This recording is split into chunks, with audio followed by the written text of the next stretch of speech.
नरसिंह मेहता गुजरात के एक बहुत बड़े श्री कृष्ण भक्त थे। उनके भजन आज भी न केवल गुजरात में बल्कि सारे भारत में बड़ी श्रद्धा और आदर के साथ गाए जाते हैं। उनका जन्म काठियावाड़ के जूनागढ़ शहर में बड़नगरा जाति के नागर ब्राह्मण कुल में हुआ था। बचपन में ही उन्हें कुछ साधुओं का सत्संग प्राप्त हुआ, जिसके फलस्वरूप उनके हृदय में श्री कृष्ण भक्ति का उदय हुआ। वे निरंतर भक्त साधुओं के साथ रहकर श्री कृष्ण और गोपियों की लीला के गीत गाने लगे। धीरे धीरे भजन कीर्तन में ही उनका अधिकांश समय बीतने लगा। यह बात उनके परिवार वालों को पसंद नहीं थी। उन्होंने इन्हें बहुत समझाया, पर कोई लाभ न हुआ। एक दिन इनकी भौजाई ने ताना मारकर कहा, ऐसी भक्ति उमड़ी है तो भगवान से मिलकर क्यों नहीं आते। इस ताने ने नरसिंह पर जादू का काम किया। वे घर से उसी क्षण निकल पड़े और जूनागढ़ से कुछ दूर श्री महादेव जी के पुराने मंदिर में जाकर वहाँ श्री शंकर जी की उपासना करने लगे। कहते हैं उनकी पूजा से प्रसन्न होकर भगवान शंकर उनके सामने प्रकट हुए और उन्हें भगवान श्री कृष्ण के गोलोक में ले जाकर गोपियों की रास लीला का अद्भुत दृश्य दिखलाया। वे गोलोक की लीला को देखकर मुग्ध हो गए। तपस्या पूरी कर वे घर आए और अपने बाल बच्चों के साथ अलग रहने लगे, परंतु केवल भजन कीर्तन में लगे रहने के कारण बड़े कष्ट के साथ उनकी गृहस्थी का काम चलता। स्त्री ने कोई काम करने के लिए उन्हें बहुत कहा, परंतु नरसिंह जी ने कोई दूसरा काम करना पसंद नहीं किया।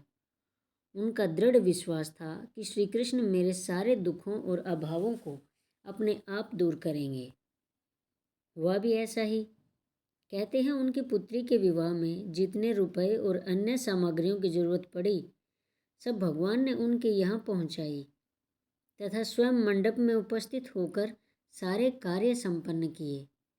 इसी तरह पुत्र का विवाह भी भगवत कृपा से संपन्न हो गया।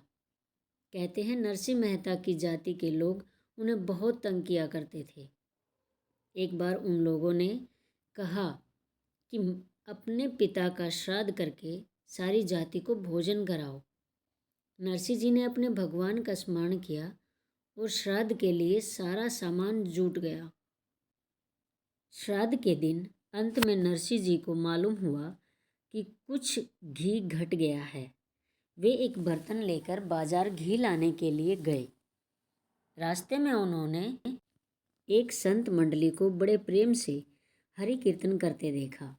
बस नरसिंह जी उसमें शामिल हो गए और अपना काम भूल गए। घर में ब्राह्मण भोजन हो रहा था। उनकी पत्नी बड़ी उत्सुकता से उनकी बाट जो रही थी। भक्त वत्सल भगवान नरसिंह का रूप से पूरा हुआ। बहुत देर बाद कीर्तन बंद होने पर नरसिंह जी घी लेकर वापस आए और अपनी पत्नी से देर के लिए क्षमा मांगने लगे। स्त्री आश्चर्य सागर में डूब गई। पुत्र पुत्री का विवाह हो जाने पर नरसिंह जी बहुत कुछ निश्चिंत हो गए और अधिक उत्साह से भजन कीर्तन करने लगे। कुछ वर्षों बाद एक एक करके इनकी स्त्री और पुत्र का देहांत हो गया। तब से वे एकदम विरक्त से हो गए और लोगों को भगवत शक्ति का उपदेश देने लगे। वे कहा करते थे, भक्ति तथा प्राणी मात्र के साथ विशुद्ध प्रेम करने से सबको मुक्ति मिल सकती है। कहते हैं कि एक बार जूनागढ़ के राव मांडलिक ने उन्हें बुलाकर कहा, यदि तुम सच्चे भक्त हो तो मंदिर में जाकर मूर्ति के गले में फूलों का हार पहनाओ और फिर भगवान की मूर्ति से प्रार्थना करो कि वे स्वयं तुम्हारे पास आकर वह माला तुम्हारे गले में डाल दें, अन्यथा तुम्हें प्राण दंड मिलेगा। नरसिंह जी ने रात भर मंदिर में बैठकर भगवान का गुणगान किया।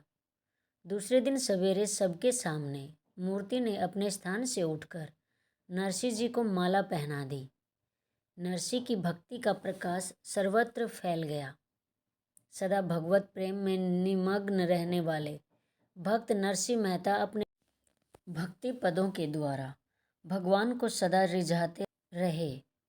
उनके पद भक्तों के लिए कंठहार रूप में प्रसिद्ध हैं। इस पृथ्वी लोक में भक्ति रूपी एक महान पदार्थ है, वह ब्रह्मलोक में नहीं है। जिन्होंने पुण्यों के द्वारा स्वर्ग प्राप्त किया वे अंत में 84 के चक्र में गिर पड़े। हरि के भक्त तो मुक्ति न मांगकर बार बार जन्म मांगते हैं, जिससे वे नित्य सेवा, नित्य कीर्तन, नित्य उत्सव में नंद कुमार को निरखते रहें।